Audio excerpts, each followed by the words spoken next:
dressed, you're going.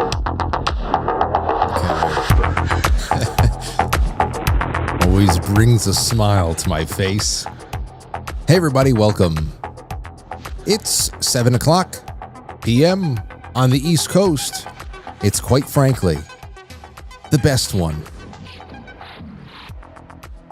Anyway, I'm here with you on a May 7th, 2025, and I think we have a banger of a show tonight. Now, I thought that it's always good to catch up with a lot of our guests who come on to display their work for everybody, especially on issues such as, you know, the deepest, darkest secrets and the deepest, darkest corners of the internet.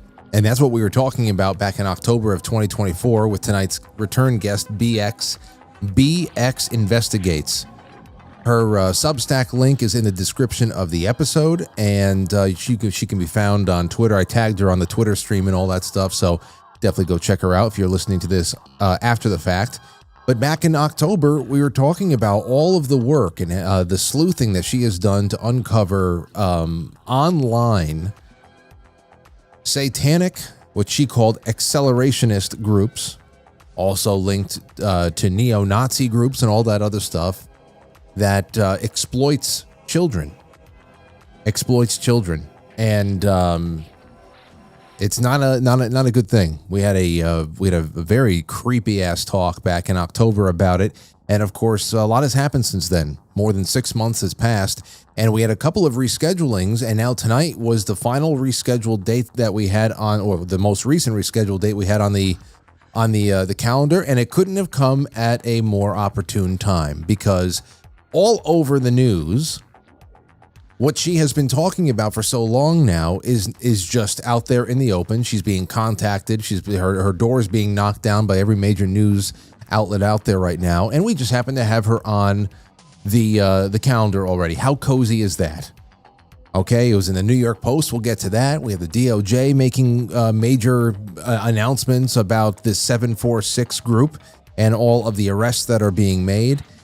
And after we speak with BX tonight, we'll open up the lines. It'll be a open lines in the second half. You can call in with comment on tonight's show or whatever the hell else you want. Maybe we can stop in on some other stories that are starting, like there's a war that is popping off between India and Pakistan. So you got that now. And then when all of this is over, I'll probably be ending the stream around 8:50 or so, 8:55 at the latest, because I have to go do overtime with Matt Christensen. It is the first Wednesday of the new month. So there you have it. We have overtime with Matt Christensen, so I'll be streaming until about 9:30 tonight, and that will be that. And then a new day begins. So thank you so much for joining us. Thank you so much. And also, you know what? On Friday, here's another couple of things. Tomorrow we were supposed to have John Harold from Badlands on, because tomorrow night is Thursday, and that means that the show is syndicated on Badlands. But John had something else that popped up, and he couldn't be on with us tomorrow. So I said, who can I bring on in a pinch? And the first person that came to mind was Rich Barris, because we have not spoken to him in a long time. And I was actually actively looking for a date to give him later in June, early July, because, I wanted to get him on a Thursday night with the added audience and all that other stuff. So Rich is happy to come on tomorrow night. I can't wait to talk to him, because there's so much to catch up on. And I got to see if he's done any of that near-death experience surveys yet. Any of the strange lifting the veil kind of surveys, the non-political ones. I want to talk to him about that, but I'll be tomorrow night. And then on Friday night, Jay Gulanello will be in. Molly from Keto Brainz will be in as well for a few minutes. We have a very special announcement to make that night. It'll be great. Really great. Maybe we'll give away a bag of Keto Brainz. By the way, grab yourself a bag. The promo code is Frankly. The link is in the description of this episode or on the affiliates page on quitefrankly.tv. Just get in the zone. It's a phenomenal, it's just MCT oil derived from coconuts. It's lion's mane. It's aminos. So you're not going to get any adrenal fatigue, no crash. Only enhances your fasting if you do that. Seriously, get in touch with me if you want to try some. I've just been giving it to everybody because I know they're going to love it. So here we go. Away with what we're doing tonight. We're going to be joined by BX Investigates in a little bit. Oh, well, the other thing I wanted to throw out there is that there is no pope yet. The papal conclave has called it a day, and tomorrow, day 2 will begin. The black smoke went up the chimney that was just installed, and nothing yet. Nothing yet. We don't know. We don't know. I'm nervous about this one. I don't know. Listening to Leo Zagami about it all, talking to even just very rational people like Tim Gordon about it. Like, what's your rational expectations out of this based on how things are stacked? You know, we have those we can analyze these things too over here based on how politics plays a hand in the makeup of certain district courts and everything else, and or you know how fair of a trial you're going to get litigating a parking ticket in New York City versus anywhere else. You know, just it. And I don't know, based on what Leo was saying last night with either the Chinese guy or the other one. And it's just going to be, I'm nervous to see what turtle head pops out of the shell tomorrow or the day after that. But we'll stay on top of it with each other, and certainly we will. I'll talk to you guys in a bit. We are going to kick this one off. You have a moment or two to go and like the show, to send out the link to anybody that you know, whether it's live or on demand. I'd love to meet everybody. So bring them by. We have our guest that's arriving in just moments, and away we go.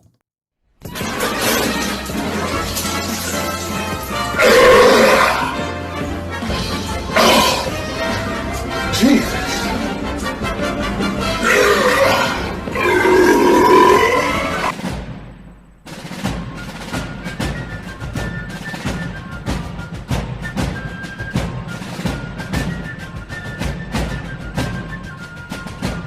You let one ant stand up to us, then they all might stand up.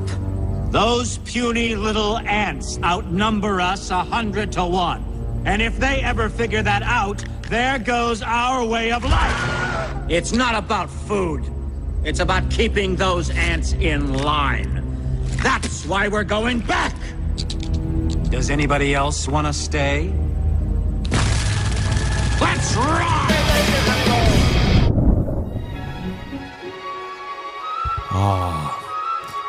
All right, everybody. So here we have it. Now, I should actually pick something a little bit spookier for tonight. What the hell am I doing? Bad music selection, Frank. And it's not even June yet. What are you doing? I'll figure that out later. So, there's other things going on that I want to talk to you about at some point, but I'm really itching to talk about them. Like I've, in one way or another, I've let you guys know that there's some sort of illegal trademark issue that's going on behind the scenes. The gates on. I think she was just on, I don't know what the hell she was. I think she was on InfoWars recently. I saw her tweet something out, and she was drinking some kind of a blue drink. I don't know what it was, if it was fruit punch or methylene blue, or I don't know what it was. But she's been getting around on media because all the work that she's been covering for a long time now is just popping off. It's popping off in big ways. This was back on my birthday. Actually, no. Well, we can start. No, we'll start from here. April 3rd. The DOJ is reporting that a 28-year-old Los Angeles man named Jose Henry Ayala Casimiro was arrested in connection with the 764 network.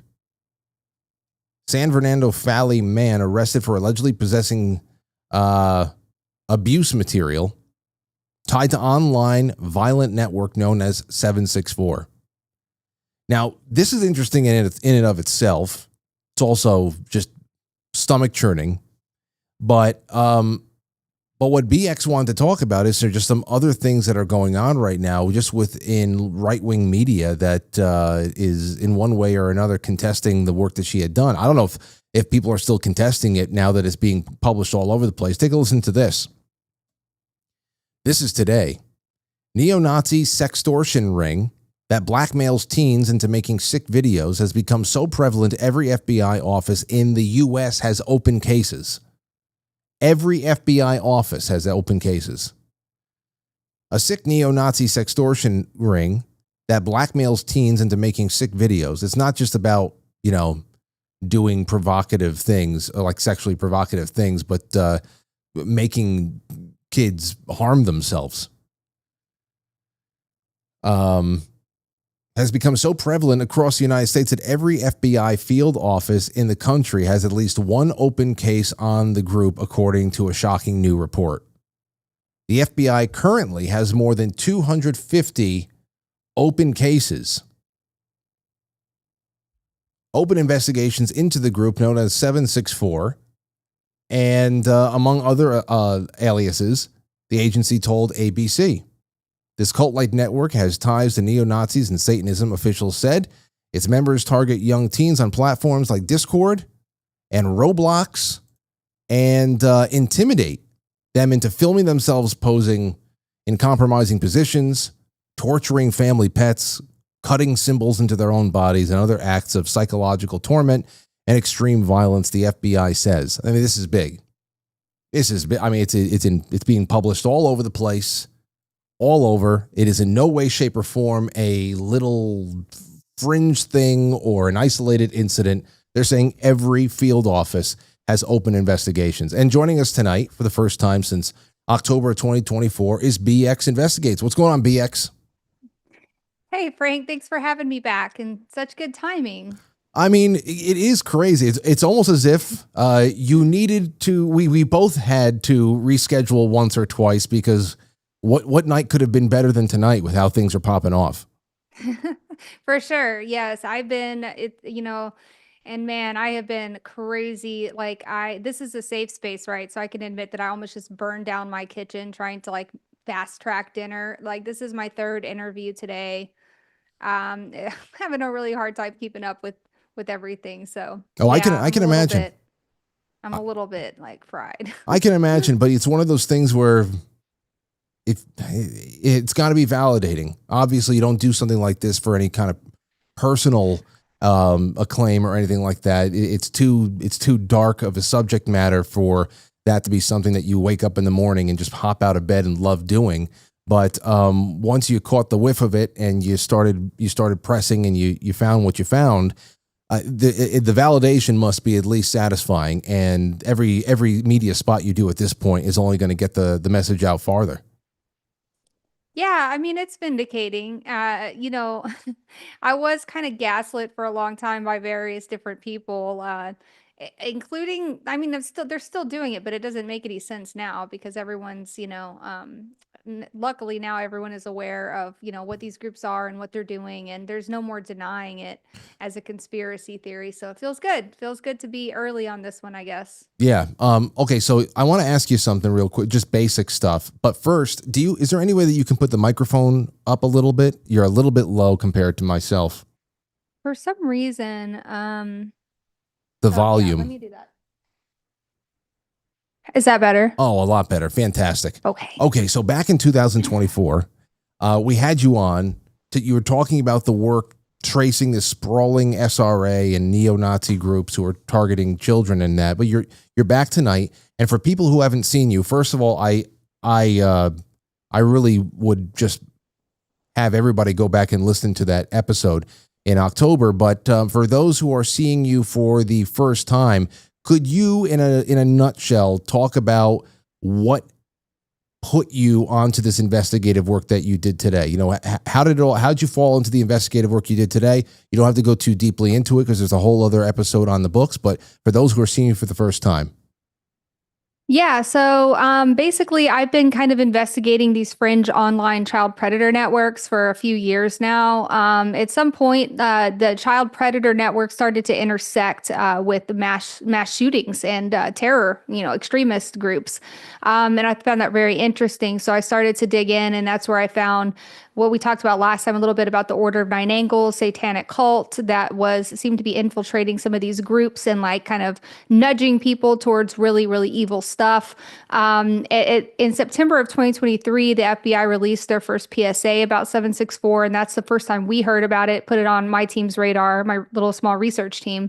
So it wasn't until about January or February of 2024 that I found myself right in the middle of it all, because we had uncovered one of these 764 members on Twitter or X, and we just kept pulling the string, and we found their entire network. And I ended up getting a lot of threats, harassment, from this group, and ended up becoming a victim myself, having to go and file an FBI report about this group who was targeting me and threatening to kill and rape and murder me in front of my whole family if I didn't stop talking about them. Fortunately, I did not, it didn't deter me because I guess it made me a little crazy. I can't tell. But yeah, so I ended up right in the middle of this investigation. We kept reporting on it for over a year. And during that time, like my main thing was like trying to get people trying to get like the FBI and other organizations and other influencers and big accounts to pay attention. Specifically, I wanted the FBI. I knew they were aware of the problem, and I knew they were making arrests. They had already been making arrests probably in 2023. But we wanted them to do more in terms of PSAs, putting information out to parents, warning the public about this danger so that they could help, so you could arm parents with this information to help keep their kids safe. You could basically starve this entire network of victims and really hinder their ability to do anything. And so that was kind of my main talking point for about a year. How do we get this information to the public and into parents' hands? And so I kind of went on a podcast spree and trying to raise awareness about it. And seems like somebody at the FBI must be listening because, now we've got the cavalry behind us and everything's been completely validated. It's made mainstream news all over the world. The FBI announced today that they had arrested 205 online child predators as part of something called Operation Restore Justice. That was a 5-day long operation. They arrested 205 online child predators, pedophiles, that several of those were members of the 764 network. So it seems like they're really taking it seriously. Yeah, I was gonna say, have you been working with the FBI?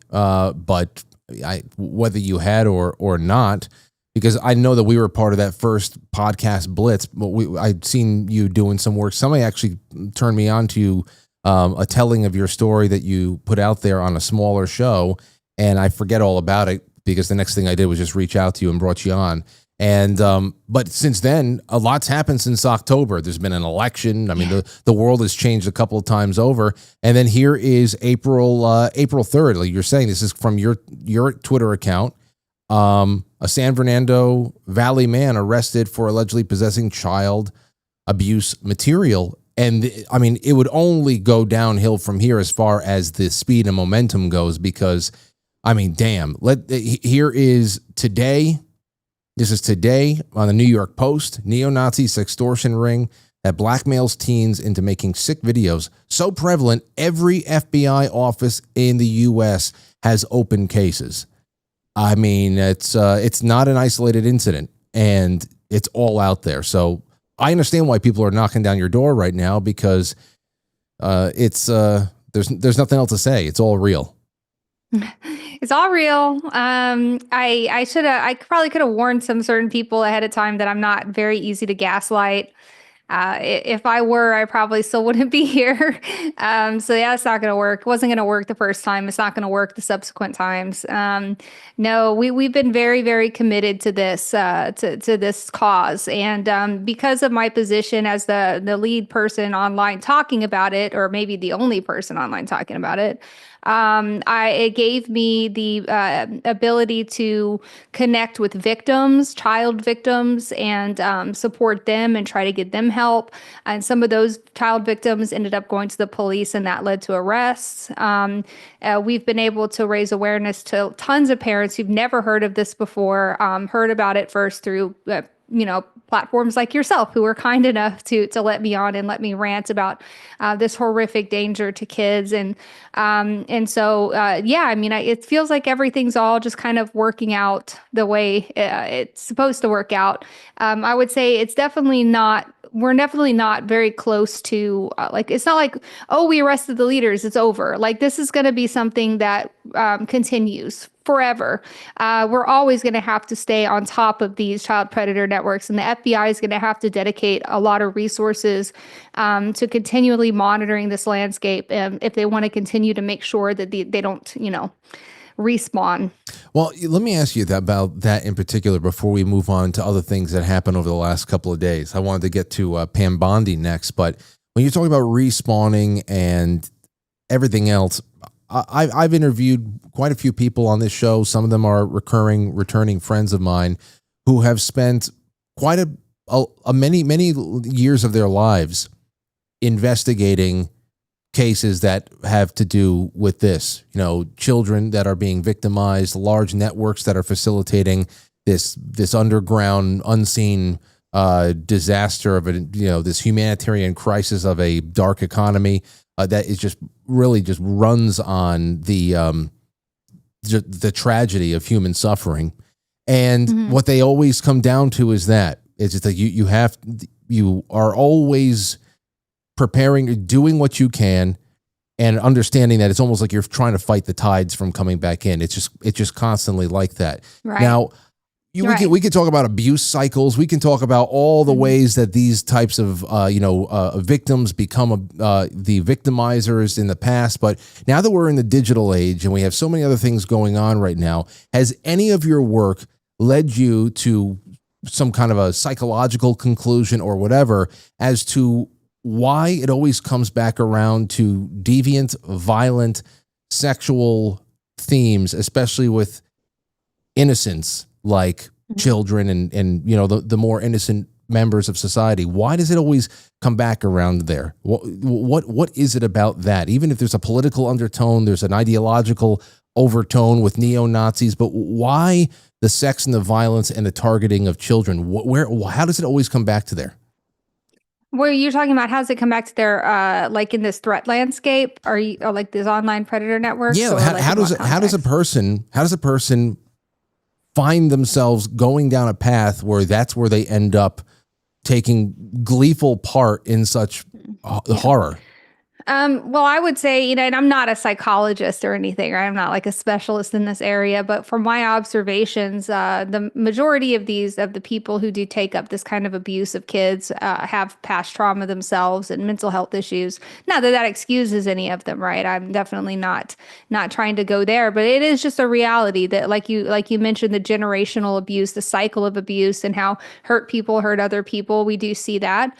We also see a lot of in this particular network, we see a lot of cult-like behavior where basically a kid who maybe doesn't have any past trauma, but was maybe at a confused point. They're a 13-year-old girl, and they're confused, and they don't like their body, or they're not comfortable, and so they seek validation in these online cults, and then these groups, they love bomb them and give them validation, but at the same time they're grooming them and desensitizing them to this horrible stuff. So they're sending them child abuse material, they're sending them gore, animal abuse, all this stuff to desensitize them, and then goading them to kind of produce it themselves. And like, oh, this is cool, this is awesome, like we like to do this here. And so there is a grooming aspect of it too, where they can turn a kid who doesn't have past trauma into a victim or even an abuser by basically just bombarding them with this horrific desensitization content. Yeah, it's horrifying. It really is. And those are the lingering,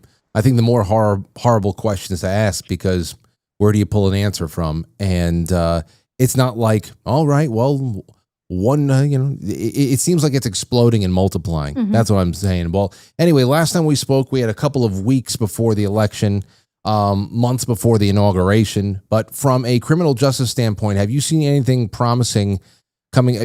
Obviously, we had the DOJ today, but last week we had RFK Jr. spoke on behalf of HHS's involvement in child trafficking operations that were being facilitated by the last administration, including the hunt for what is officially like 300,000 children. And then we have Pam Bondi just on Fox Friends, I think yesterday or today. Listen to this. Here's what she said.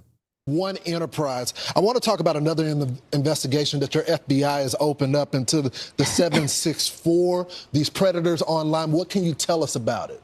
Yeah, and thanks for bringing that up. That's so important, Lawrence. This is where I've always said, from instant message to instant nightmare.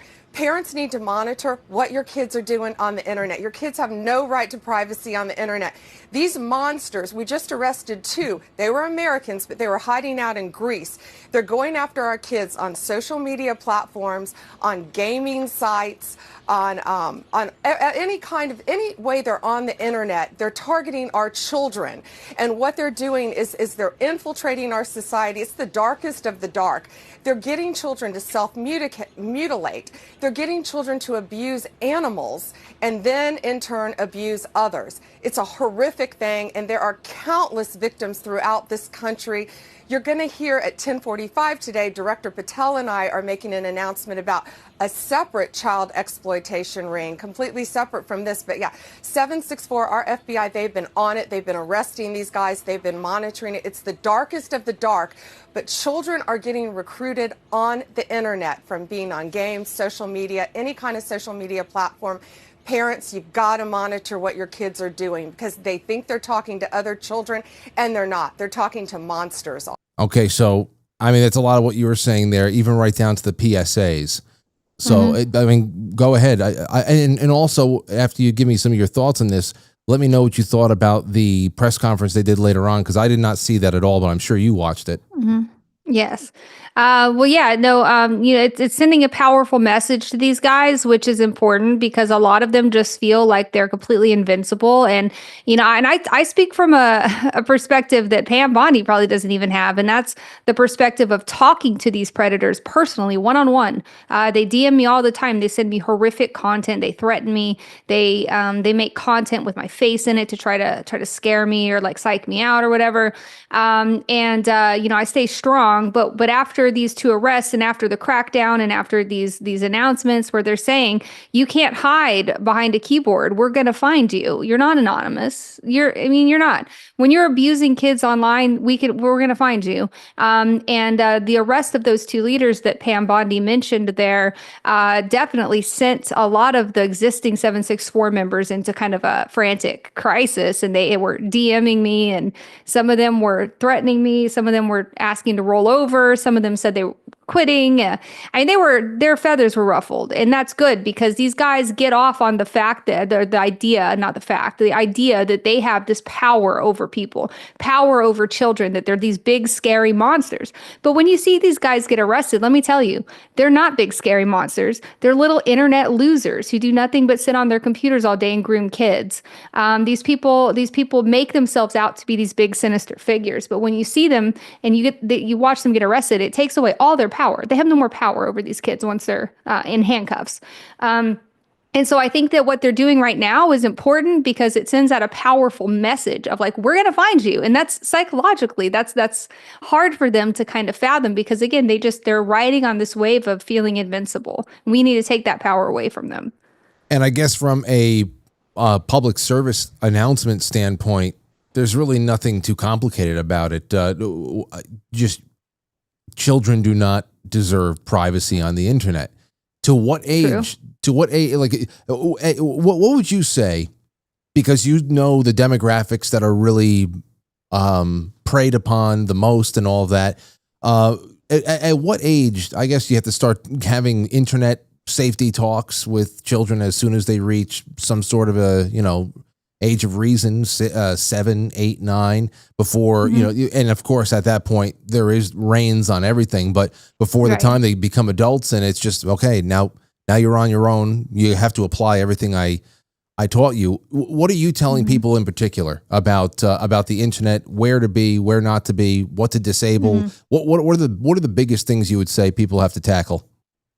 Well, first of all, as far as the age goes, as soon as your kid is old enough to unlock your phone, believe it or not, I mean, these days I have a 7-year-old, she's about to be 8, but around age, right when she turned 7, she was able to navigate almost every app on my phone. They make it that easy for kids to use the phones these days and to use the internet. And at the same time, you don't want to you don't want to stunt their growth technologically because it's probably going to be very important for them in the future. However, as soon as as a kid is able to do something like that, you can start talking to them about stranger danger on the internet. You talk to your 6 or 7-year-old about not talking to strangers on the street. You have that same conversation with them about strangers on the internet. And I told my 7-year-old daughter that, don't ever talk to strangers on the internet because you don't know who they could be. They could be a really bad guy who's, trying to come kidnap you and snatch you, right? Just like the white van talk. I have that talk with my 7-year-old. As they get older, you need to have a candid talk with them about sextortion. That's this group's MO is basically to, groom and get compromising material from your kids, sexual content. And then they're going to use that sexual content to extort, blackmail the kid to create more and more horrific content under the threat of releasing it, or swatting the house, or they might say, hey, you remember when I sent you child exploitation content that time? I'm going to get you arrested for that, right? And in the mind of a 12, 13-year-old, this is terrifying. This is stuff that we're seeing kids commit suicide over. I mean, it's really devastating. And so at some point you need to have an honest conversation with your kid about what these predators look like, how to watch out for them, how to keep yourself safe from them. And also, even more importantly, is that trust and communication, that your kid knows that if anything like that ever happens to them, they can come to you and they can talk to you about it, and you won't judge them and you're going to help them. Because a lot of these kids are just the victims who come to me personally. They're terrified of their parents finding out. This is like their worst nightmare, right? So you have to make sure that you have that communication, that your child knows that they can always trust you and come to you if they're in trouble. Yeah, that's a great point right there. When we used to, when we were younger, we used to give the kids in our class a hard time if they had helicopter parents. We had one boy. Oh boy, man, this was a sad one. He was anytime he had friends over, even throughout middle school, because the parent's mother in particular was so upset or so protective over her carpet, everybody had to drink out of sippy cups. In 7th grade, sippy cups. Helicopter parents. We can see how you want to talk about stunting growth, stunting social development. We've seen that. But when it comes to the internet, helicoptering, hypervigilance, it's really necessary. Yes. I knew that, and I knew this years before my daughter was born. Were you ever able to catch wind of the whole Elsa Gate thing that happened on YouTube years ago? Yeah, I still see weird shit on YouTube all the time, man. No, it's weird. She'll be we don't do YouTube in my house anymore because she would be watching the Fun Squad or something totally family friendly, and then the algorithm would start recommending this weird AI stuff, and I was like, yeah, things are getting too creepy. You're gonna have to. So I disabled YouTube, and I told her why, that it was, there's scary stuff that could come on and I can't control what you see there. The same thing with the internet, right? Like you said, vigilance and helicoptering, that's the third part that I didn't mention, but obviously very important. I'm not saying don't ever give your kids a cell phone, don't ever let your kids on the internet, because that's not practical. And also, even if you did that, they're going to go to friends' houses, they go to school, right? So they still need the tools to protect themselves. But if your child does have a device, a smartphone, a laptop, an iPad, they need to understand and even make a contract with you, right? That you have the ability to search anything in that phone at any time. You have to have full control over it. And unfortunately, that requires some level of technological literacy on the side of the parents, right? So kids develop faster and they figure out these things faster than us. And so I've had people come to me and say, hey, after I watched your video, I went to my kid's iPad and I opened it up, or their laptop or whatever, and I saw they had Discord, and I didn't even know they had Discord. I didn't even know what Discord was. I had other parents come to me and say, I had no idea that my kids were talking to strangers on Roblox. I thought it was just like a Minecraft style building game. I didn't know that my kid was interfacing with the public and that they were talking to these people with swastikas all over their character, right? And so it really does come down to raising awareness to parents that this stuff exists so they know what to look out for, and so that they can be way more vigilant in monitoring their kids' online activity. Oh yeah. So much slips under the radar for everybody. For nobody really knows what's really going on. And for the children, because so much of this, you've brought up the word a couple of times, grooming. This is all very psychological, where they don't understand what the hell they're seeing. And sometimes it's a low key subconscious play on things. Like that ElsaGate thing was nuts when we started putting together on that, because these videos were collecting tens of millions of views just inconspicuously because they were buried inside of public children's playlists on YouTube. And parents would just essentially, all right, I have to go do something in the other room. Here, you guys watch this playlist, and they leave the room. They walk away. So, and for everybody out there, it's these ElsaGate things. It's just all these videos. They involve some scraggly depictions of popular characters that children love, like Elsa from Frozen or Spider-Man. They were always in these horrible costumes, or it was bad animation, and there was always a hostage situation. There's always kidnappings and tickle torture and these strange recurring themes involving like feces and injecting each other with needles. It was just nuts. And the comments were sick, of course, because in the comments, all these sickos, probably many people who claim membership to the groups that you have exposed over the last couple of years, time stamping things, kids in suggestive positions and shit. And this is all in plain sight. So yeah, so much of this slips under everybody's radar. And it's actually horrifying that stuff still happens. It's still out there. I don't think that any of these social media platforms do a great job of moderating. On X, for example, and this actually made it to the BBC News, but I uncovered a community on X that had 65,000 members, and it was a community dedicated to kids who were self-harming, cutting themselves. And it was branded as like a support community, but in reality, it's just kids showing off their cuts and talking about how much they want their cuts to look like other kids' cuts, and how good it makes them feel, and trying to get each other to cut deeper and deeper.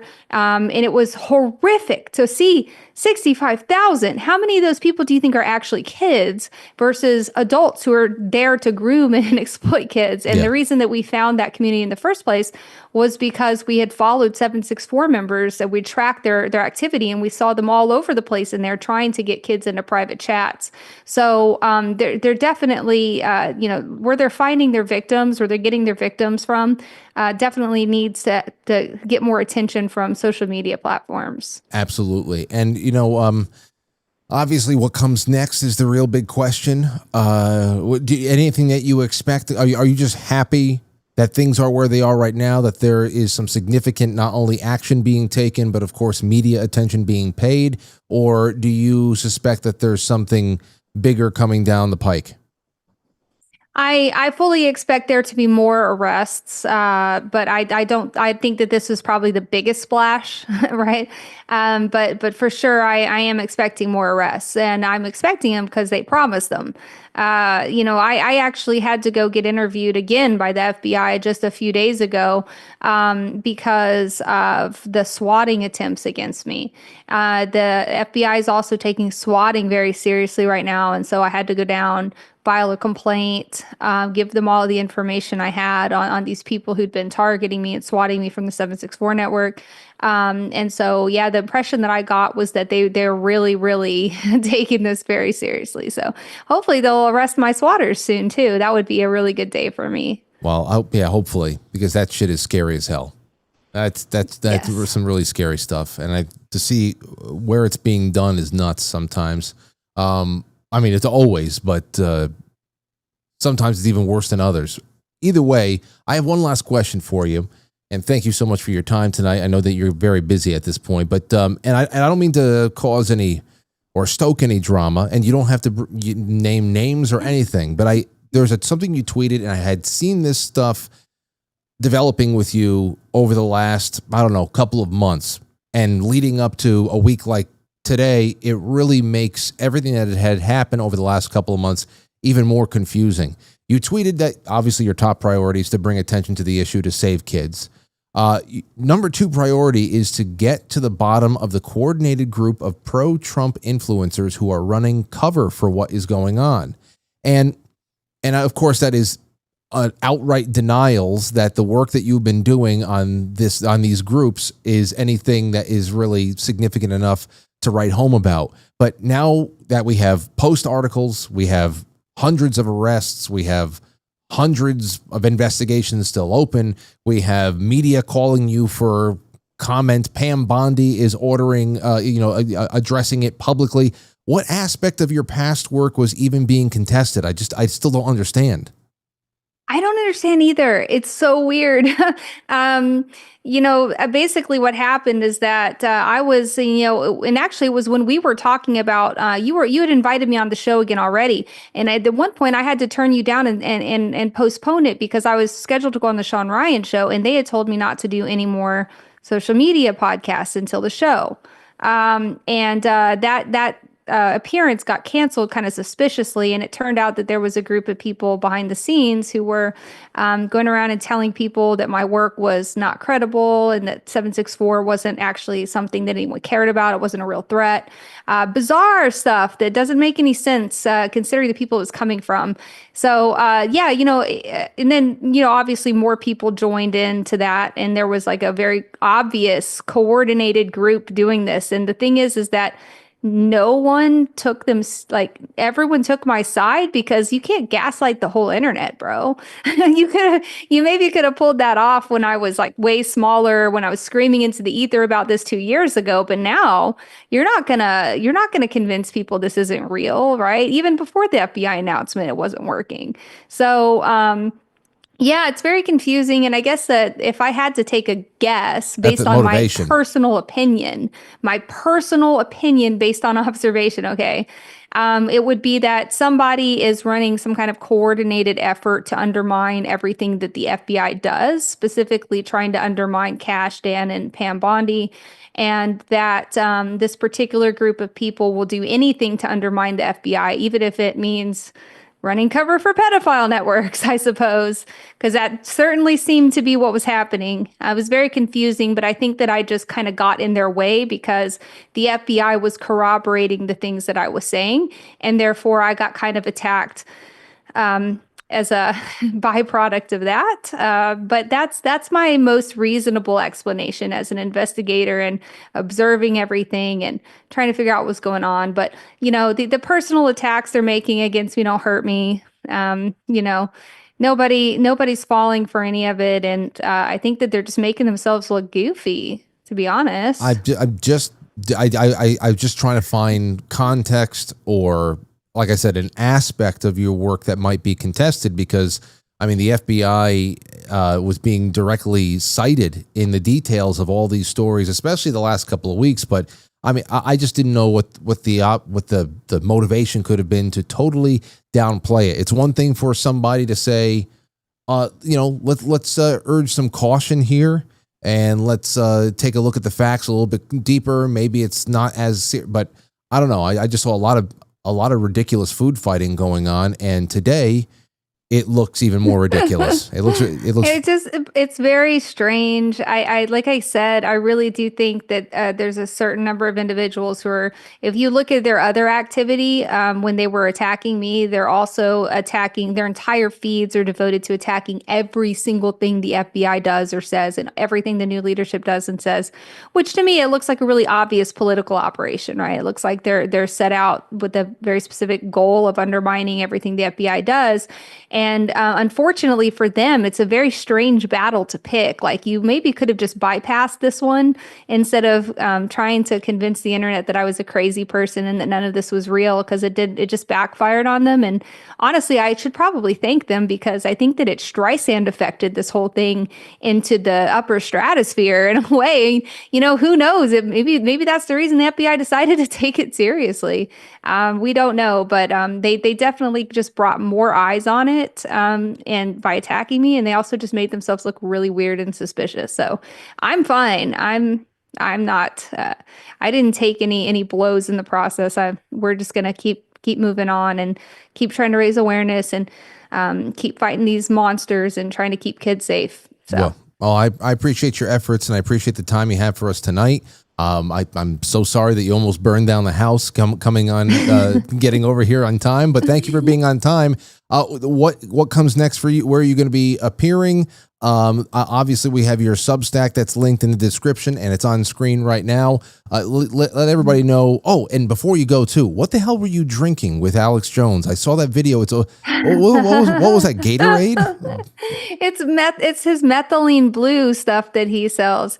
But I was totally caught off guard. Like, I'm a real, I didn't really want to drink it, but his producer's like, no, it's safe. It's just a tiny bit. So, I see. Yeah, but that was such a funny clip.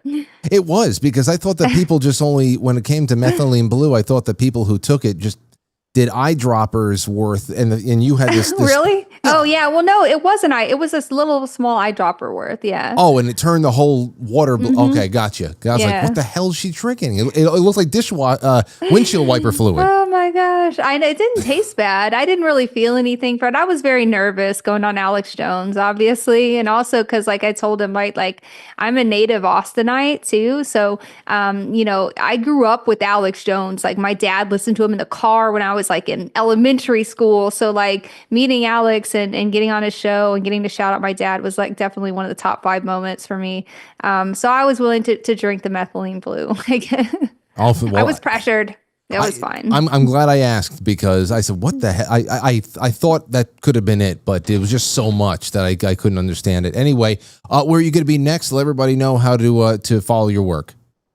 Yeah, mainly on Twitter /X. It's bx_on_x on X. bxwrites at substack.com or bxwrites.substack.com. If you want to support my research, you can become a paid subscriber there. That's pretty much the only way people support me online. I guess we'll wait and see what's coming up next. I think I have an interview with Laura Logan, so that's going to be really awesome. I'm really looking forward to that. I really look up to her, so it's an honor to be going on her podcast. And then I might take a break for a little while, Frank. I think you should. I might take a little break. Maybe take maybe do a GoFundMe for a vacation or something, because my brain is actually fried. So, well, congratulations. You've done a lot of good work, and it's in positive impacts are going to be far reaching. They already have been. So thank you so much for the time tonight. We'll talk to you soon, and get some rest. All right. Thanks, Frank. Thank you, everybody. Bye. All right. There she goes, everybody. There she goes. And now what we're going to do is we're going to open up the phone lines for you. It's 7:48 p.m. We'll take your calls at the top of the hour, and then maybe we'll reset some of the topics. But call in. What do you think? 914-200-0269. The line's open. 914-200-0269. Here's the clip. She's on InfoWars, and she's drinking. I thought that's what it could have been, but it's just so much. We do this with all Hold on. Getting oxidative stress out of the cells. It's amazing things.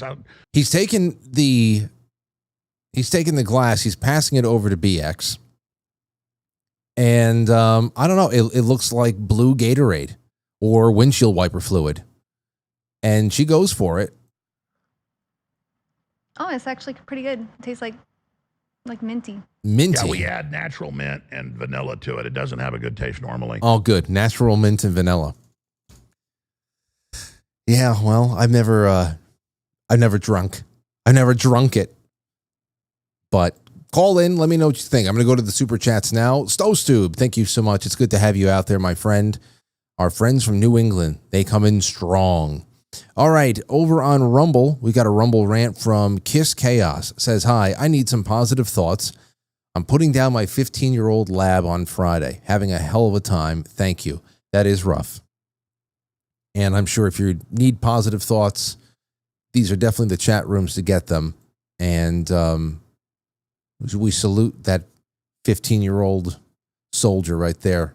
Very sorry about that. It's the 15 years of companionship and fantastic, and then it all, like all things flesh, it just comes to an end, and it's the saddest part, but it does not erase the 15 years. It's very sorry for you. Cody117 says, bro, please have Alex Rosen on your show. He's one of the best predator catchers out there. His ex is I Fight for Kids. He's doing God's work. I think I know of him. And I probably have tried to get him on the show. I think so. some people are just, it's hard for me to get a hang of them. They're so well subscribed to. If they have open DMs, that means that you're one of like 80 that they get that day. It's luck of the draw. It's one of those things that you have to just keep trying. Oh, by the way, G. Edward Griffin is coming back on. G. Edward Griffin is going to be coming back on in June. In I think like June 12th or something. That's when I'm trying to get him on for a Thursday night. So we got G. Edward Griffin coming on. I think Leonardo Joni, the comedian, is going to be coming in here early June. I think Chrissy Mayer might be coming in that night too. So there's some. I think we're doing pretty good, and it'll only get better, I'm sure, or we'll maintain. Let's see, 310. You're on the air. Who's this? It's Tony. Who's this? Hey, what's up? Tony? Yeah, Tony. How are you? Tony, it's Frank. You got to be kidding me. Yeah. It went straight through? Of course. Like that? Yeah. I don't have a screener. I wish I did sometimes. Say again? I don't have a screener. It's just me. Okay. So I'm watching your show. How's it going? Oh, I mean, I'm just working. How are you doing? I'm doing good. Your last guest, she's a great girl. I watched her on Alex Jones show the other night. Great girl. Okay, so you watched her drink the methylene blue and talk about all of her great work she's been doing? I would say that, like, in terms of like her taking it and Frank's perspective on this, it's just kind of funny. It's not bad. She was good with Alex. She was good with Frank. I feel like she kind of just like runs the middle of the aisle. Okay, what aisle? Where would you like her to be running? If where she is right now No. She can run any aisle she wants. Frank wanted to kind of give Alex a little bit of a dig in terms of him like introducing her to something different. And it's like, it's okay, man. They can do the thing. It's fun. Are you talking about the blue drink? Yeah, the methylene blue. Yeah. That wasn't a dig. It's just that's how I knew that she was on InfoWars. This is Frank, by the way. Why are you talking to me about me in the third person? That's just how I knew she was on InfoWars. I wasn't digging at Alex Jones. Well, then I guess I misinterpreted it. My mistake. I thought it was fun. I thought it was a fun bit. I've been watching you since like 2015. It was actually, you were on SGT Report back in 2015, and then Sean had you back on like 2 weeks later. And that might be back on YouTube prior to you guys like getting kicked off or Sean getting kicked off. Dude, I love your show. But it's kind of like, it's a little bit of a dig on Alex, and it's come on, he's just selling a product. Okay. Well, the girl, all right. Great. Yeah, she's doing great. Well, thank you for watching. I don't know how we can't get around this. He called in to talk about, I wasn't digging. Oh, yeah. Yep. Call screener. Let's see here. Okay. Let's take another call. Michael, are you there? Yeah. Hi, Frank. It's Mike. Good to have you. I've called a couple times before. I just wanted to give you a precaution about methylene blue. The Art of War, Todd Callender on SGT Report. I noted this down.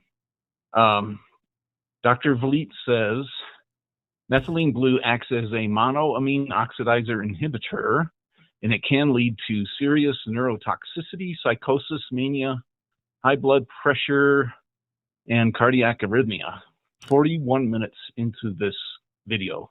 Oh, geez. That's what I noted. I actually, occasionally I take notes of videos that I watch.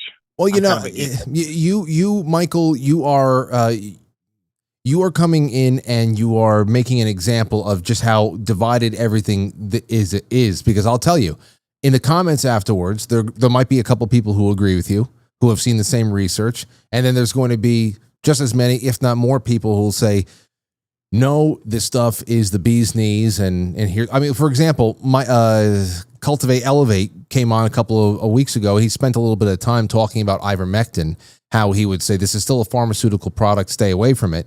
But he also, we didn't have time, but he's been talking just as, I know he's been criticizing the methylene blue stuff just as much as anything else because it's an industrial product and all that other. So I understand I haven't looked into it, but I know that there are people divided on both sides of it. Is there anything else you wanted to comment on aside from that?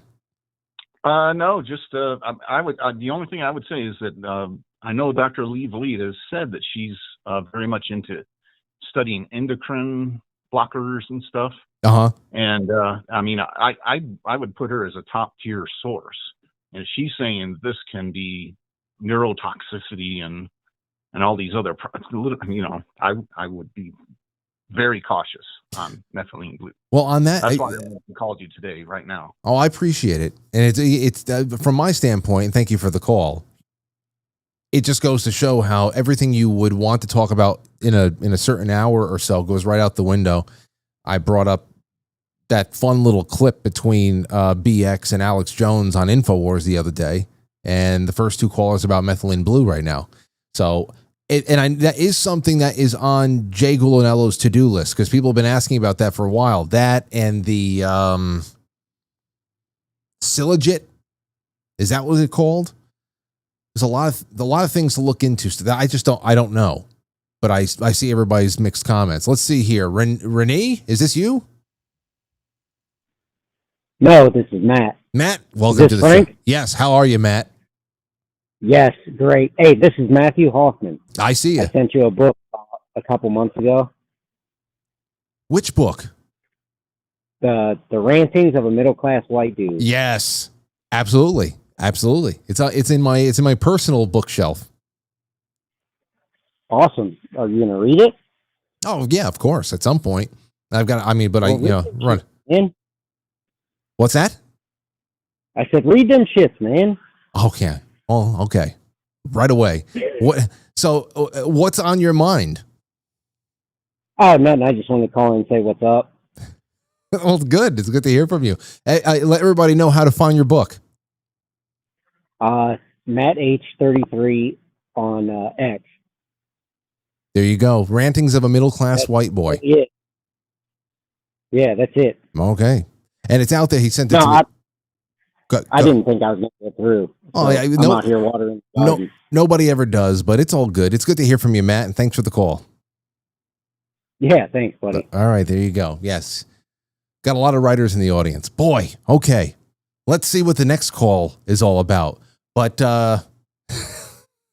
let's see. So we got 3 calls in.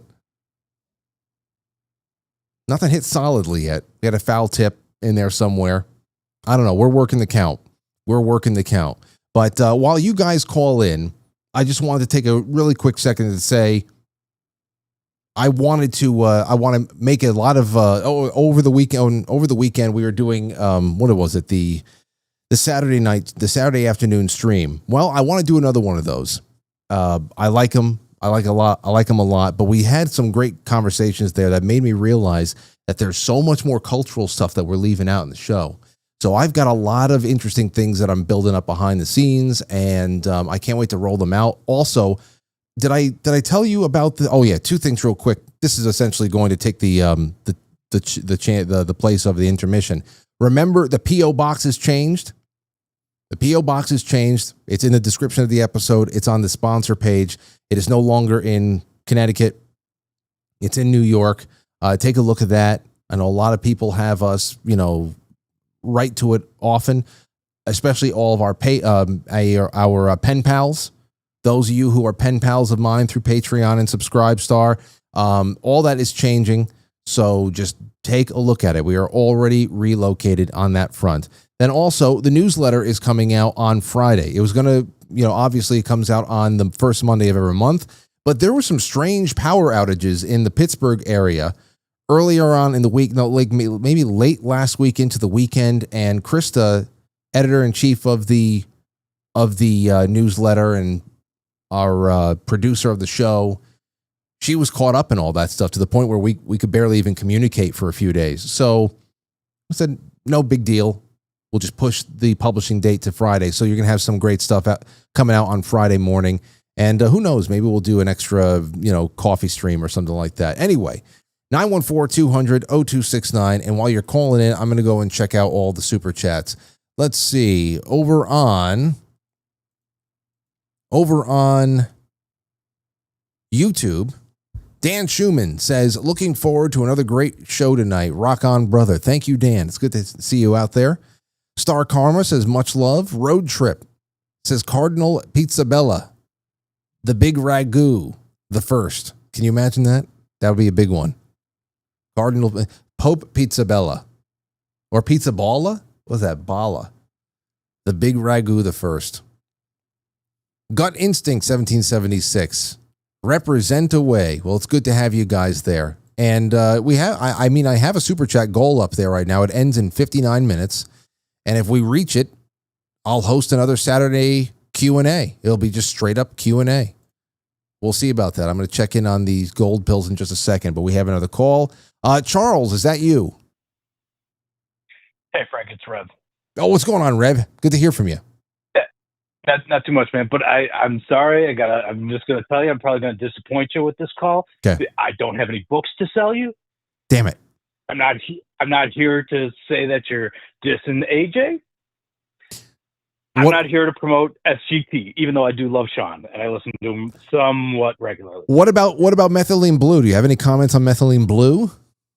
I do, and that's actually why I figured you're going to be disappointed. But, as you know, Jay Goulinel has addressed this, and I know he's probably going to talk about it more on the show. And I just wanted to say, I know Dr. Leet, and I think I've heard her talk about that, but there's a really important distinction here. Do you remember back in the beginning of the whole COVID thing, and the media was attacking Trump because they said he told people to drink bleach, inject bleach. Yeah. Okay. What that was really about, a lot of people mistakenly believe that had to do with hydroxychloroquine. It doesn't. There is a fish tank cleaner product that includes a form of methylene blue and or what's the hydroxy, what are the drops that you mix? Dioxide. I don't know, but I remember that this all led to that one guy's death in Arizona who correct, because they were using fish tank cleaner. And when methylene blue, if you are taking it as a nutraceutical, it's food grade. It's completely different. Okay. So noted. Anyway, that's it, brother. I'm sorry I don't have more for you. No, you hit all the boxes that have been open tonight, so I'm happy for how thorough you were. No problem, you bet. All right, thank you, Rev. Thank you so much. There you have it. On that, I'm sure somebody will have something else. All right, let's take another call. 424, you're on the air. Go ahead. Hey, it's Carl Hollywood. Carlos, how are you? What's going on, Carlos? Good to hear from you.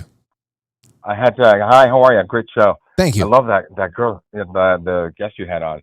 Methylene Blue, the last caller, at least, I think his name is Charles. We thought he was Charles. I forget his name. He's 100% correct. There's multiple uses to methylene blue. It's the pharmaceutical grade that Alex is selling. I use the same brand. I use the actual, he puts a fake label on it, but it's from big manufacturers. And it has to be a specific sort of, production of it. I swear by it. I've been using it on and off for about 2 years, long before it was ever a thing, like everyone's, ranting on about lately. And I just recently started taking it again, I don't know, maybe 3 months ago. Whenever you had Brandon Williams on, because I'm taking his course, and man, you need brain power for that thing. And I started taking it again. I originally took it because the brain fog was so bad, a few years ago. And I was getting it again, and then it helps my brain fog, the energy. There's no come down. I sleep amazing. It really does have great benefits. I just turned my cousin onto it in Florida, and she called me yesterday freaking out about she can't believe how much it's improved her memory just in literally 2 days. She just started taking it. Okay. Well, but it has multiple uses. It's a dye. They use it to, I think they use it to dye jeans, and There's some hospitals use it for cleaning, all this. So it's one of those weird synthetic supplements that happens to have multiple uses. But that caller was right. It's food grade. It's not the same stuff that you would use to clean your floors. Like all things, Carlos, the devil is in the details, as they say. Oh, yeah.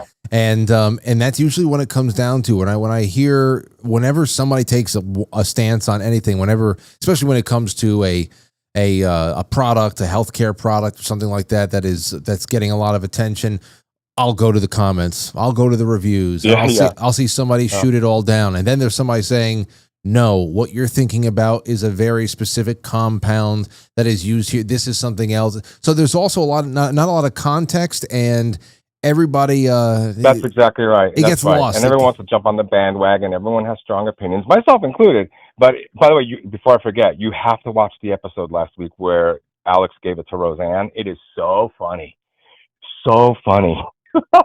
Okay. And she did it on the air just like she did your he was on her show, right? I saw the thumbnail. I didn't watch it. Yeah, he was on the show last week.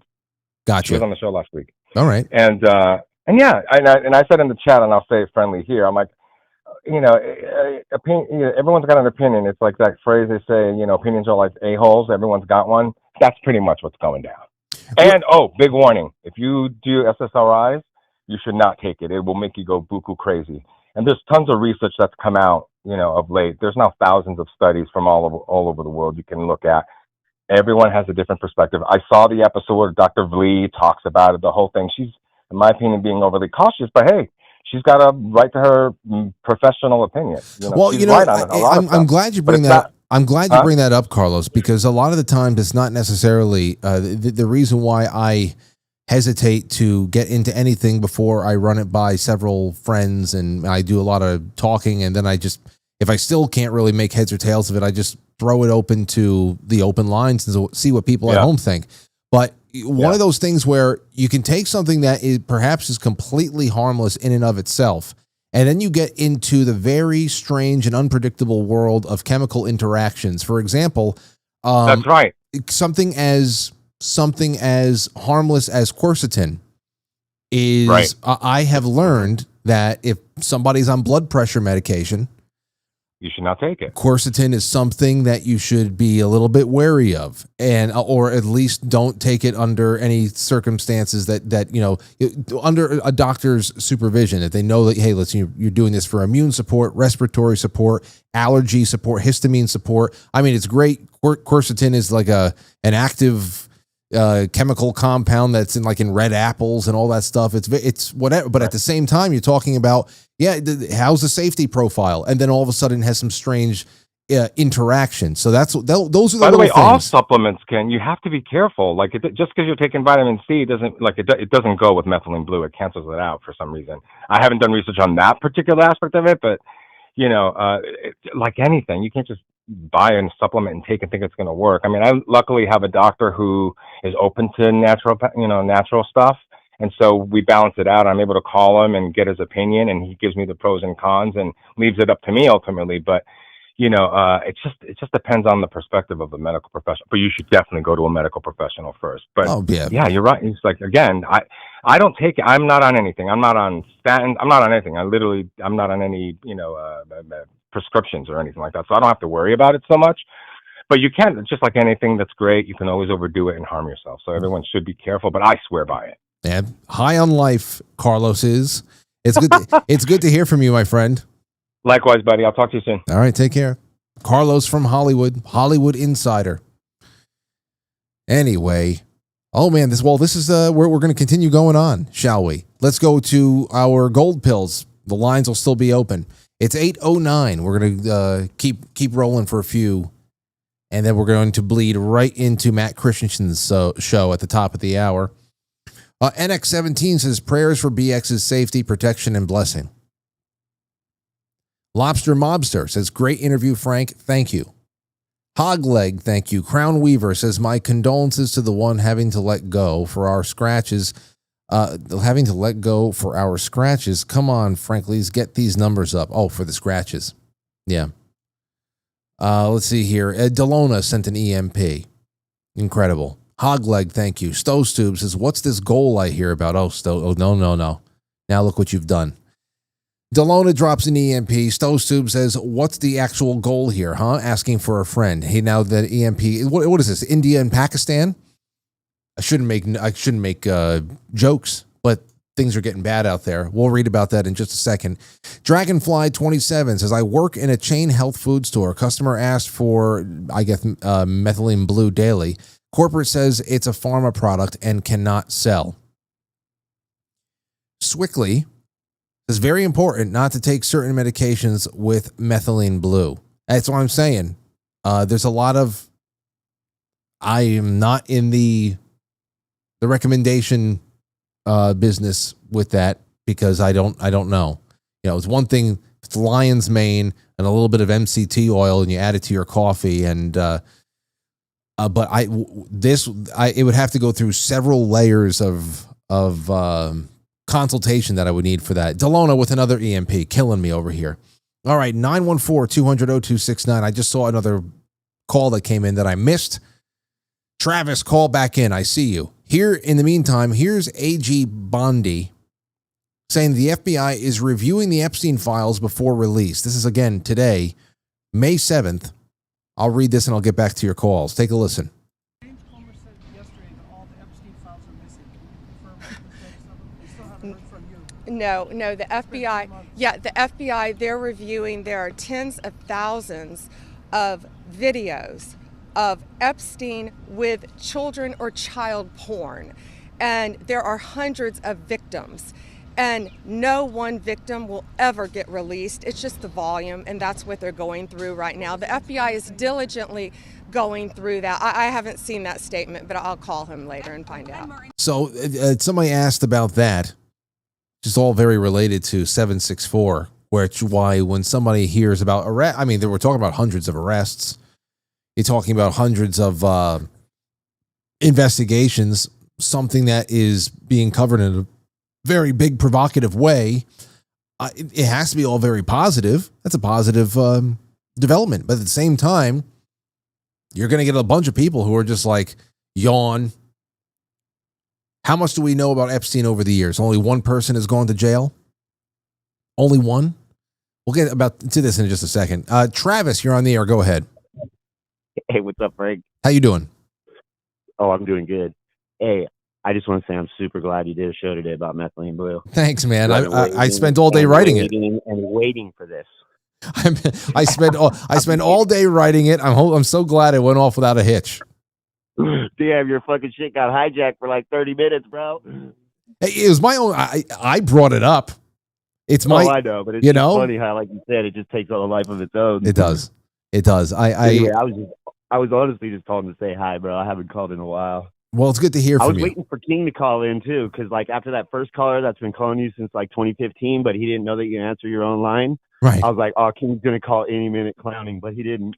No, he hasn't. I haven't even had a missed call over here from King, so he must not be listening live. Some days he goes to work, and I don't know what the hell it is, but he's usually watching. I thought for sure I was going to get a call from him too.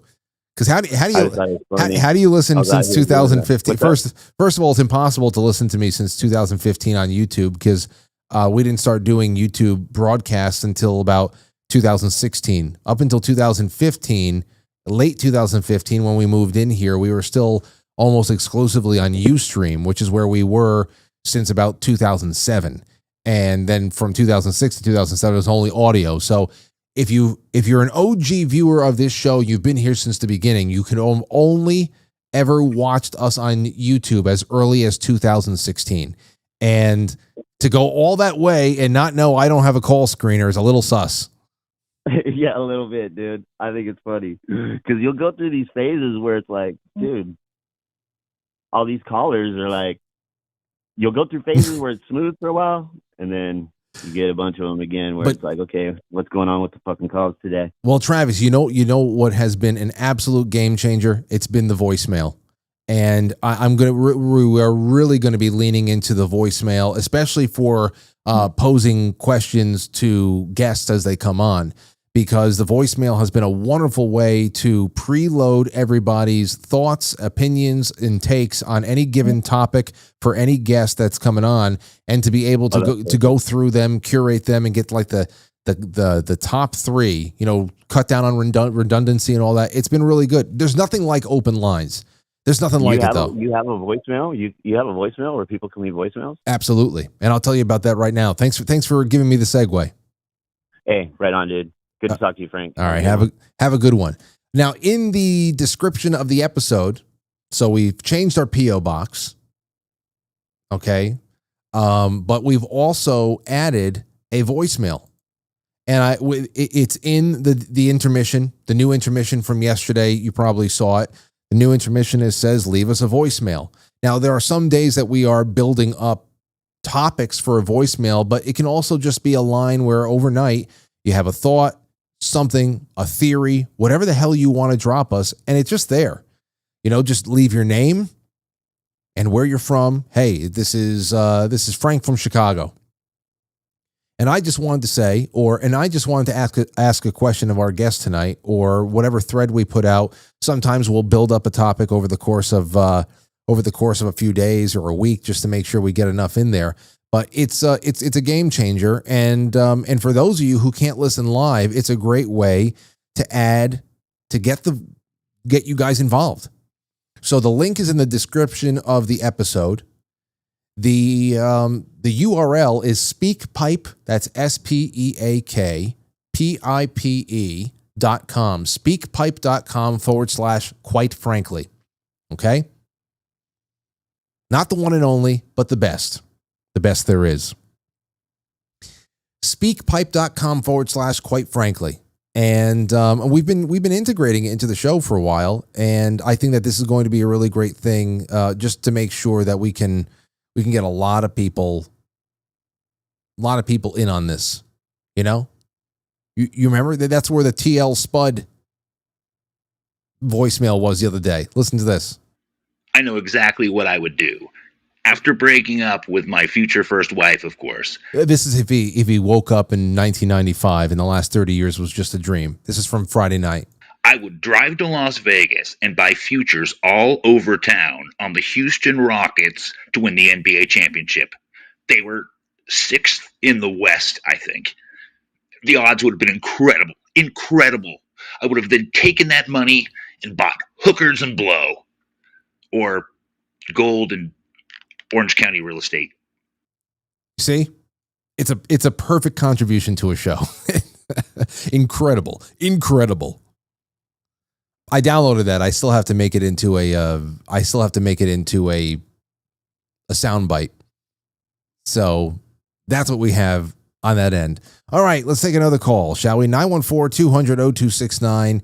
And again, back to Pam Bondi. The whole thing there, she said now, 764 is a good thing, but the FBI is reviewing Epstein files before release. This is now months later after the Epstein folder gate faux pas. No victim will ever get released. It's just the volume of what's going through. They're diligently going through videos and everything else. Now, here's the question. A lot of this stuff is material that in some way, shape, or form, if not the FBI, some other government agency had a hand in, maybe not pressing record, but facilitating the whole thing, had access to it. I mean, this was material that was being shared between our government and other governments. And it's just, I don't know. If you look a little bit beyond the surface level Netflix version of Jeffrey Epstein, the rich financier pedophile who just abused women and young girls. If you go beyond the Netflix version of this, even a little bit, it makes you wonder. You say, the FBI is reviewing all the tapes for the guy that they weren't allowed to prosecute and investigate past a certain degree. The only thing she needs to show us, and Frank and Jim Zell would say the same thing, the only thing she needs to show us are the Operation Leap Year files.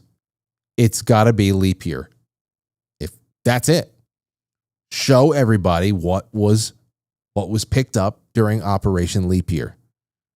That's really all you need. And that's beyond what everybody's been able to piece together, just the dribs and drabs that have been made public over the years. And then, of course, gut feelings that goes a long way these days. Willie, what's going on, Willie? Hey, that 764 stuff Yeah. you were talking about in the beginning of the show. Oh, wait a minute. Are we talking about having too much colloidal silver and turning blue? Or are we talking about old printer ink that also makes you healthy? It's old printer ink. I've Printer been ink. listening to you since like 1985, man. You're on it. You're on something tonight. You're really sharp tonight. I know you got some fun. Yeah, You know what? I'm on it tonight. Oh, No, this I saw this article. I tried to put it out of my head because it's so disgusting and nasty. But Vernon, Connecticut, this girl got coerced by these 764 guys or whatever the hell they're called, and she was cutting herself up on video and messing with little kids and shit. It's just disgusting. Google that up or whatever. Vernon, Connecticut. I don't remember. I don't even want to remember what I seen. It came out, I think, what was it, yesterday when that shit came out? Well, let me. The 764 arrests or whatever. Have you had any update? I mean, I get little things on Instagram here, but you're deeper into New England. So I was wondering if there's Vernon, Connecticut. It's not far from my house. It's like around outskirts of Hartford. Like, what about your serial killer problem I heard that oh, more. we got that too. I heard found more another bodies. They found a body in the Haven in the whatever you call it, the cemetery. Imagine that. Yeah, It's shit is going nuts. They had another kid with the guy, his dad beat him up with a baseball bat. I mean, Connecticut is like overboosted, evil spelled or something. It's nasty around there. I don't know. You see, But you know what, John? That Vernon, Connecticut thing was that 764, and that was a topic. That's why I was calling for that. Well, you did very well, and thank you for staying on topic. Even though you hit all the other ones there too. You got the printer ink. You've been watching me since 1985. Well, it was printer ink. And I know. It's good for you. I don't know that. Hey, you know something else, John? Before you go, this call and the last call, obviously it's still you, but you seem a lot more focused. What's going on? I got a couple beers in me this time, and wasn't thinking about broken neck stuff. Gotcha. Well, I don't know. You just seem a lot more and calm. the weather gets you down, and it was really shitty weather, man. For like, what we have 4 or 5 days of rain crazy. Wait a second. So are you telling me that on a normal night when you call in and you're all jacked up, you're usually sober and it's sunny?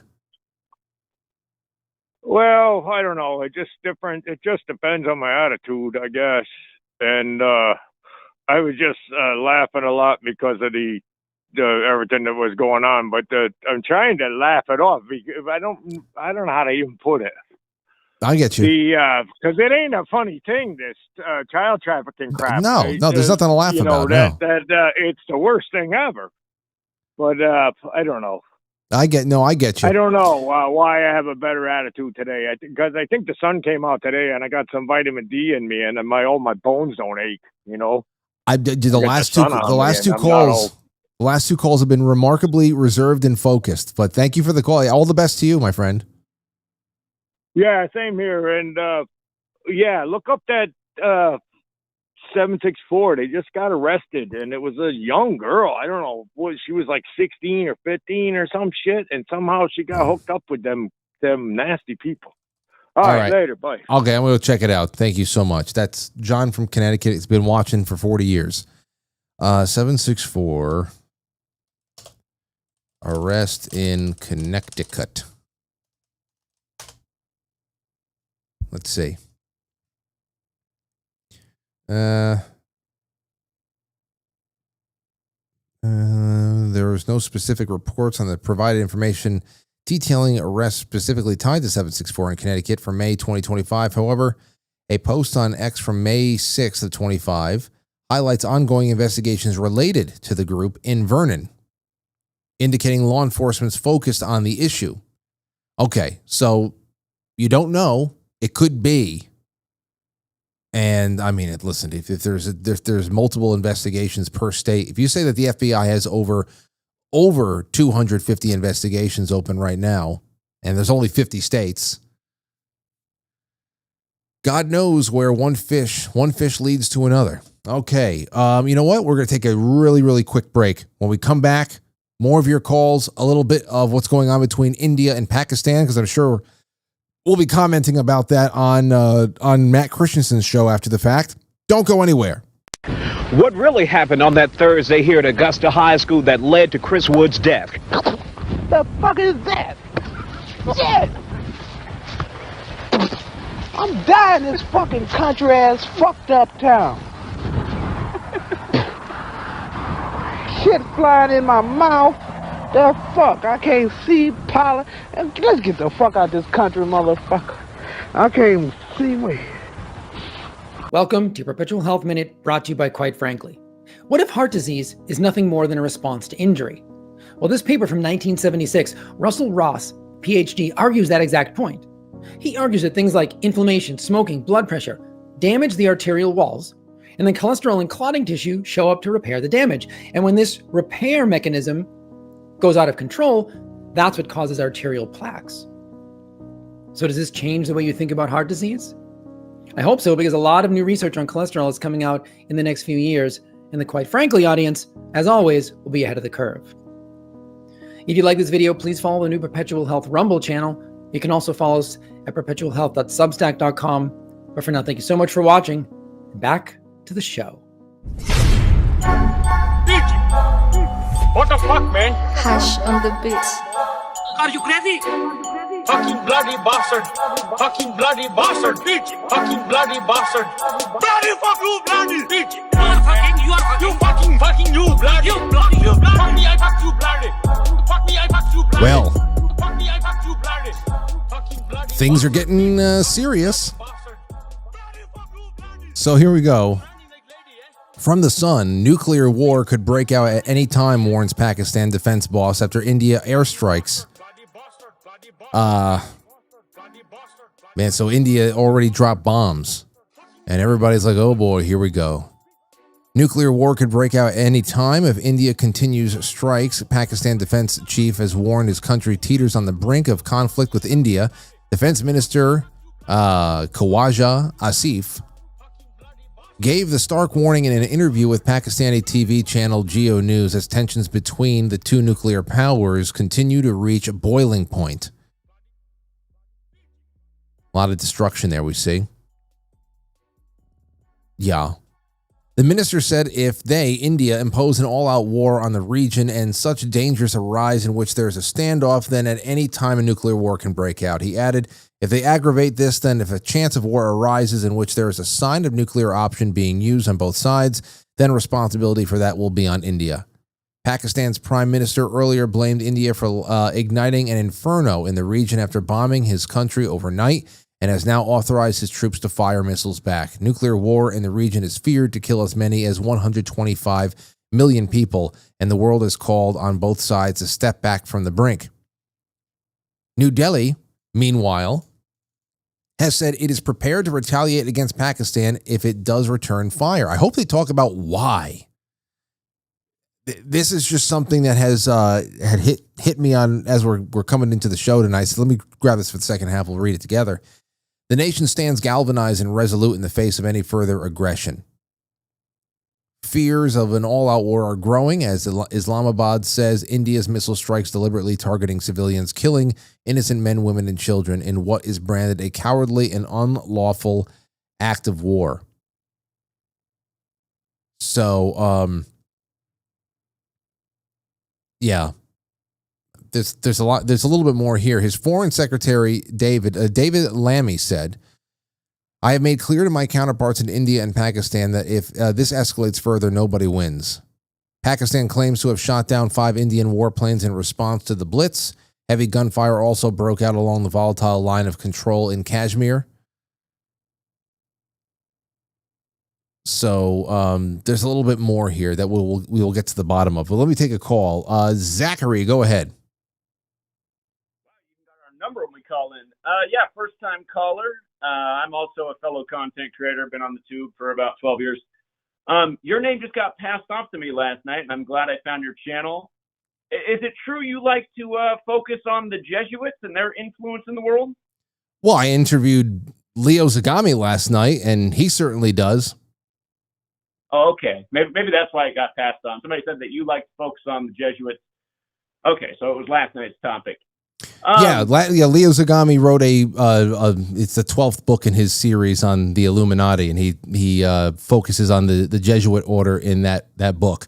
So he came on to talk about the conclave and also some stuff in the book. Sure. Yeah, I'm familiar with him. He claims to be an Illuminati insider. I'm sure he brought up how the Illuminati was founded by the Jesuit Adam Weishaupt. Yes, we talked about Adam Weishaupt last night, and we did all that. Okay. All right. What I exactly heard isn't exactly true about your show, but just since you're talking about India and Pakistan right now, what do you mean? What you heard about my show isn't exactly true. What is it? I don't get it. So did you call up with the intention of, like, I don't know, what was the intention of what did you call in thinking this was all about, and what were you going to learn me? Oh, well, I was told that you like to focus on the Jesuits, which doesn't sound like that's exactly true. No, not at all. It was the topic in last night's show. Got it. So that's actually what the person was passing along to me. Got you. Well, just since I got you on the line, and it sounds like your show is about sharing information, are you familiar with the Kabbalistic practice of coding numbers into words? Gematria. Also known as Yeah, we never did a Gematria show. Although I had a couple of guest ideas for that, and we were talking. Actually, the Kabbalah came up a little bit last night because, of course, you can't talk about any of that the Illuminati stuff without the Sabbatean and Frankist point of view, and I brought that up in particular, especially when it came to Adam Weishaupt. But no, we never did a Gematria show, and I'd like to do it. Obviously, we can't open up that can of worms right now in an open line setting with only 28 minutes left. But I am interested in learning about it. Well, just to give you a little taste, I would encourage you to do a topic on this. I'm probably one of the biggest people on YouTube that visits the topic. Again, I've been around for years. I've written a couple books. Okay. But just a point for people who are not familiar with the Jesuits. They're the military order of the Catholic Church. We got that. We got it last night. We did it for the whole show last night. Right. Go ahead. So to the next thing. So just to make a point, today, this war launching between India and Pakistan, it falls on the 177th day of the Superior General's age. And the reason that the Superior General is Arturo Sosa, born November 12, 1948. But the reason that's so interesting is that in Gematria, the leader of India, her name, Drupadi Murmu, her name equates to 177. So does the phrase the Jesuit order. So does the phrase New World Order. And what's funny is if you go through history, there's a lot of pairings of the number 177 and 144 in ritual. They're saying this attack happened yesterday at 1:44 a.m. local time. If you just drop the Jesuit order alone is 144. It's kind of like JFK. He was killed 177 days after his birthday, 144 days from meeting with the Pope, and you can go on and on and on. I know you don't want to do too much of this over the phone, but I would highly encourage you to get the topic, because if you learn this code, you'll see how the news is literally structured every day around the Superior General. And for people who don't know, the Jesuits are who gave us the calendar and the English language as we know it with the 26-letter alphabet. Both things were implemented at the end of the 16th century. If you're into this kind of information, you're welcome to look up my work. I am Zachary K. Hubbard. I do have some books out there, Number Games. Okay. Okay. Well, thank you so much for the call, Zachary. Yeah, I like that kind of stuff. You could have just called in and say, hey, I studied Gematria, and here's some synchronicities for you. And I love all that number stuff. That's why I bring on, Ryan Gable all the time. Ryan is, he's my go-to for a lot of that stuff as well, though I don't know if he does Gematria. And if you wanted to get on the show, there was another way of doing it. You could have just emailed me. But that was interesting. I like that. I actually really like that stuff. That's why I like synchronicity shows. They go to really crazy places, make you wonder about the programming of everything, just the way the universe naturally works and how events are planned. I love it. It's intriguing. Okay, here's a little bit what I got about the India-Pakistan thing. I just wanted it summarized for me. The India-Pakistan conflict began with the 1947 partition of British India, creating Hindu-majority India and Muslim-majority Pakistan, leading to mass displacement and communal violence. I knew that much. The primary flashpoint is the Kashmir dispute, sparked when Pakistan-backed tribesmen invaded in 1947, prompting Kashmir's Hindu ruler to join India. This led to the first Indo-Pakistani war, with the line of control dividing Kashmir. Ongoing tensions stem from competing claims over Kashmir, cross-border terrorism, religious national divides, a nuclear arms race, and despite peace attempts, mistrust and periodic violence persist. That doesn't tell me what I want to say about right now, about what popped this off. But you know what? Maybe Matt Christensen will know. The lines are open. You can give me a call. We're going to be getting off, I don't know, probably in about 10 minutes. I think 8:45 is good, so I don't give Matt Christensen a heart attack tonight. And tomorrow we're going to have a lot more to do. We're going to have Rich Barris back on the show. It'll be a Badlands night. There'll be plenty to riff on, and then on to Friday. Okay, 914-200-0269. Call in. Let me know what's on your mind, and we will go from there. 914-200-0269. Swickly says, oh, that's just a cookie. Crown Weaver says, look at those EMPs there. They're the bomb. I know, everybody's dropping EMPs on a very, very testy warlike day. C. Blanche, thank you so much for the can. John Volt says, don't give up on your dweems. Don't give up on your dweems, kid. I know. Hey, would you blow him? He says, tell Matt to get his head out of his ass. Haywood, I'm making valiant efforts. We will see what happens. I just want to make sure Matt's all right. It's not good when you and your whole group of friends don't hear from somebody for almost 7 months, So you want to give people some space because they're adults, but at the same time, can't sit idly by if something might be wrong. Sergio, hello, you there? Hello? Hello? Hello, go ahead. You're on the air. Oh, you wanted to call him. Oh, gosh. Hello. Hello, who's this? This is Charlotte. Charlotte, did you not think that you were going to get on? No. I heard the scramble. Did you almost give up and say, no, I don't want to do this? Yeah. All right. Well, what's up, Charlotte? Oh, not much. Kids were sitting here hanging out in the kitchen, and I had your show on. I couldn't really hear what you were talking about. I'm like, Billy, call that number. I told my son to call the number, and he's like, I don't want to call it. I'm like, call it. Well, you got through. And what did you want him to call for? You just want to see what we're talking about? Kind of. I wanted him to participate in it's me open trying lines. to watch the show. Well, right now it's open lines, Charlotte, so you can bring whatever you want to it. We just did a little bit on India and Pakistan, and we had an interview in the first half about a seedy internet extortion cult. But right now it's just whatever's on your mind. How's everything at home? Oh, it's doing good. Kids are hanging out in the kitchen with me, so it's a happy day. Good. I'm happy with that. Happy to hear it. They're all laughing at each other, making jokes and stuff. And well, because Mom got what she wanted, and and then when she got it, she didn't know what to do with it. Yeah.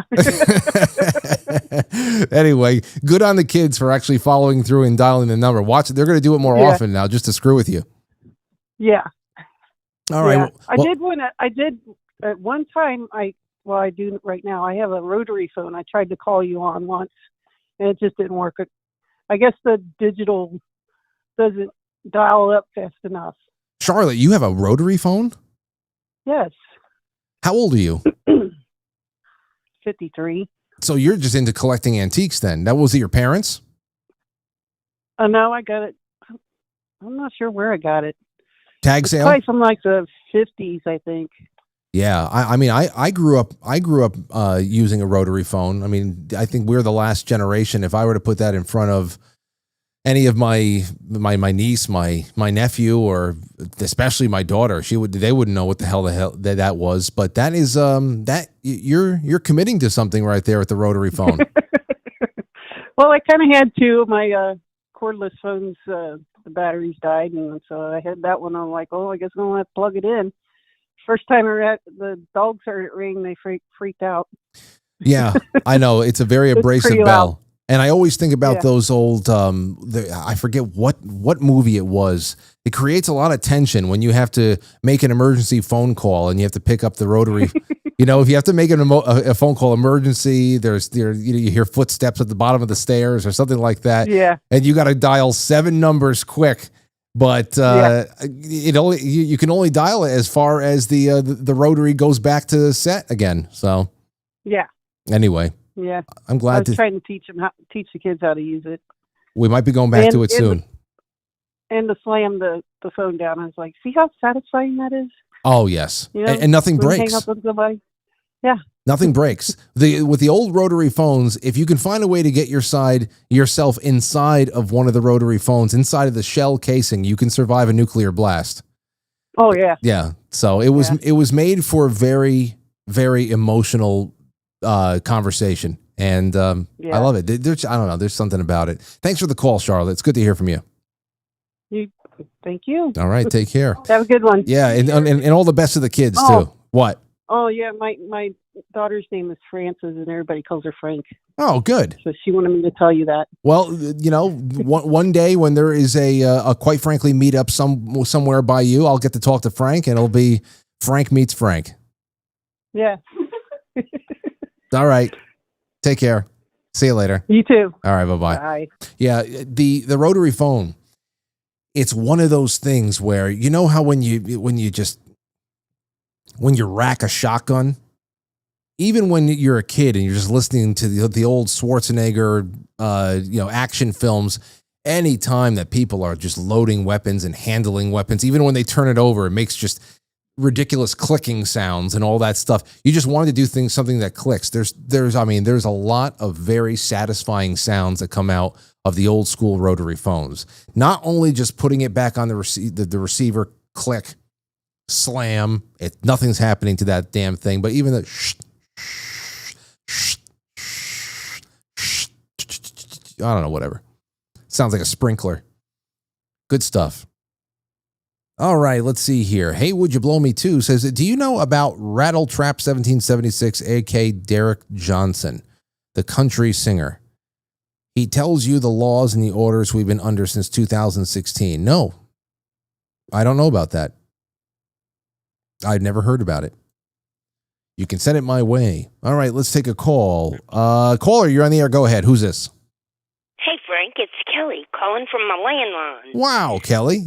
Are you calling from a rotary phone as well? It sounds like it. No, it's a regular Okay. battery-operated modern, but it's on a landline. And my story that I wanted to interject with is, first, thanks for taking my call.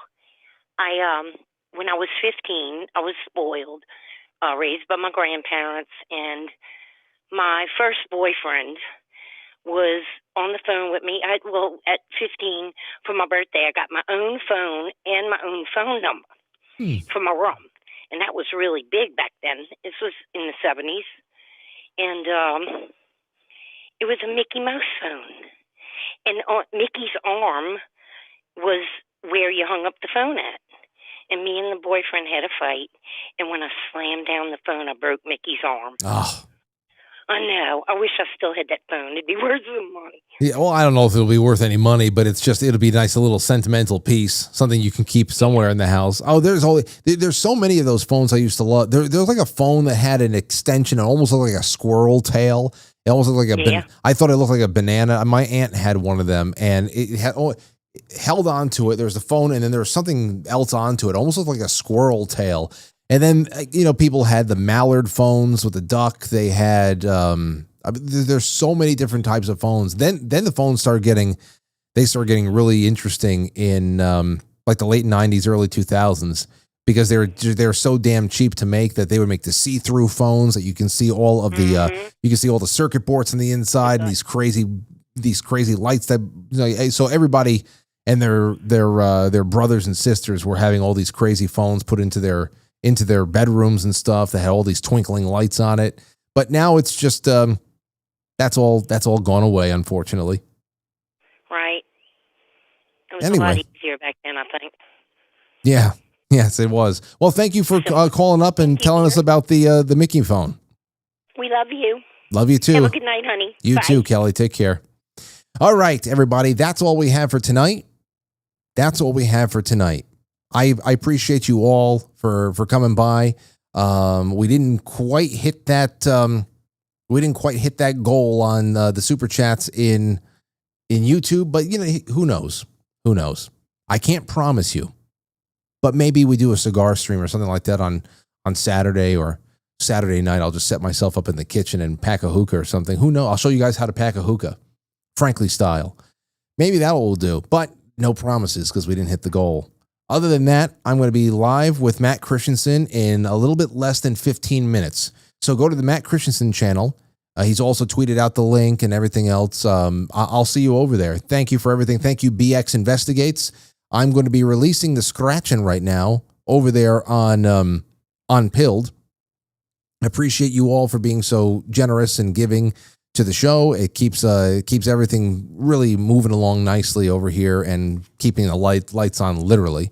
And we have other things that we're preparing for. Other little uncharted, unplanned for battles that have to be fought in 2025. I'll be on the phone with my lawyer tomorrow morning and we'll see what happens from there. I've acquired Ron Coleman from Twitter because I know he's a trademark guy. So it's a serious man. He's a serious man. I take myself to be pretty serious as well, although I'm not a gematria expert. And I would say tomorrow I'll have a little bit more time for you guys, and you're going to love it too. Oh, here's another thing for you.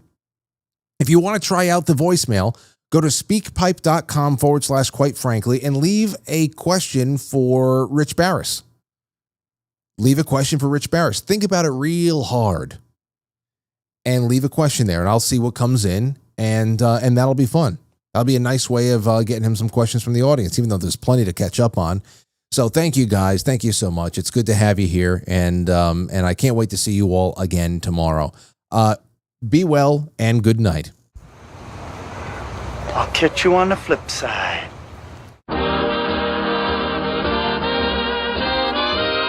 Quite frankly, it's film before a live studio audience. And now our super chatters, starting with Jay Brits.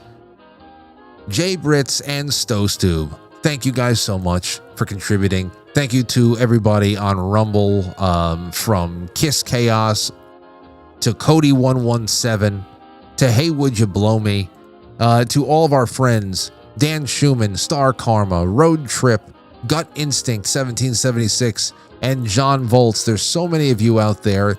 I love hanging with every night, and be sure to share the show with people that you know, people that you love, and people that you just want to annoy. I'll take them all right now. Let's grow, and leave some comments, leave a like, leave a whatever the hell you can. The comment section, no matter where you're watching this show on demand, is very important. Good night.